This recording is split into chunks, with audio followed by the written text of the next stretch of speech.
Kisah Orang Kudus. Hari ini, tanggal 6 Oktober, Santo Bruno, pengaku iman. Bruno lahir di kota Cologne, Jerman pada tahun 1030. Semenjak kecil ia bercita-cita menjadi imam. Oleh karena itu ia kemudian masuk seminari di Reims. Semasa sekolah ia benar-benar tekun belajar sehingga studinya dapat diselesaikan dalam waktu singkat dan ditahbiskan menjadi imam. Pada usia 26 tahun, ia ditugaskan kembali di seminari Reims sebagai pengajar gramatika dan teologi. Ia pandai mengajar, jujur dan suka membantu mahasiswa-mahasiswanya yang mengalami kesulitan belajar.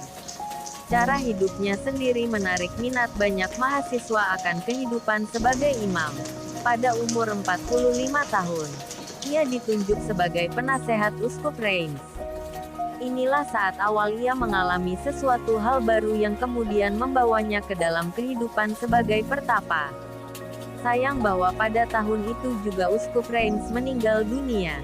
Manases dengan segala caranya yang licik berhasil menjadi uskup pengganti. Ia menyogok. Bruno yang menjadi penasehat uskup dan dosen teologi merasa tidak puas dengan taktik licik dan curang dari Manases. Oleh karena itu ia mengadakan perlawanan keras terhadap Manases.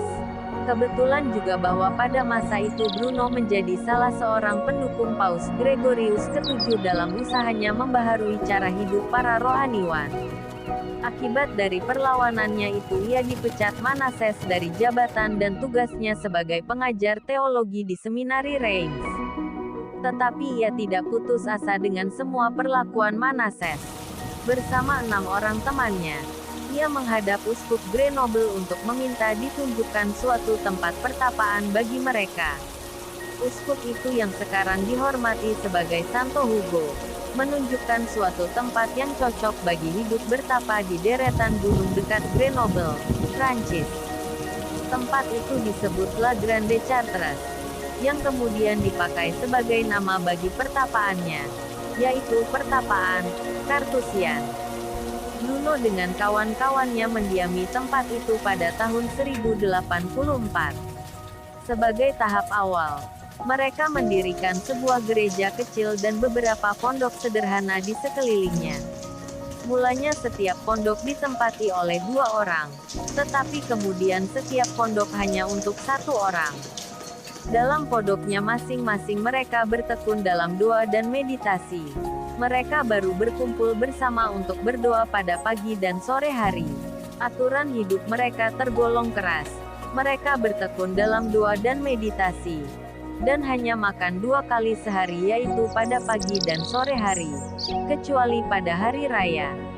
Itu pun hanya makan roti kering. Mereka tidak makan daging.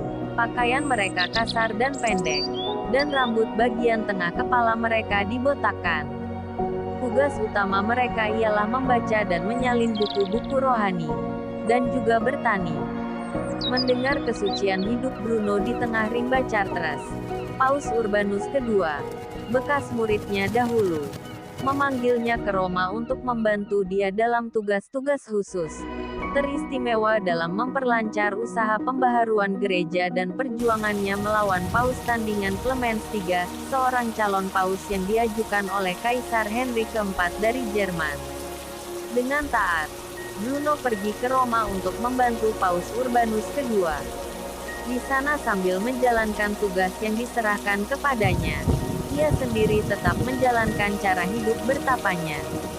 Tetapi tak lama kemudian, ia mulai merasa bahwa kota Roma yang bising itu, dan pekerjaan-pekerjaan yang begitu banyak, tidak cukup membantu dia berdoa, dan bermeditasi dengan tenang sebagaimana dialaminya di pertapaan. Oleh karena itu, ia mengajukan permohonan undur diri kepada Paus, agar boleh kembali menjalani hidup sebagai pertapa di pertapaannya. Pada kesempatan itu Paus memberikan kepadanya jabatan Uskup Agung Dioses Reggio, Italia.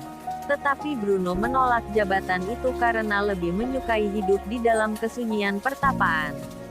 Dengan sepenuh hati Paus mengizinkan dia pergi ke La Torre, Calabria, untuk mendirikan sebuah pertapaan baru. Pertapaan ini didirikan dengan dukungan keuangan dari Roger, saudara Robert Guiscard.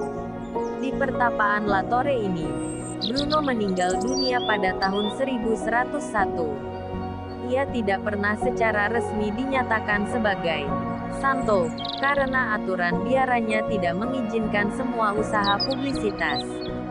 Namun pada tahun 1514, Paus Leo ke-10 memberi izin khusus kepada para Kartusian untuk merayakan tanggal 6 Oktober sebagai tanggal pestanya. Santo Bruno, doakanlah kami. Kak Carla Channel.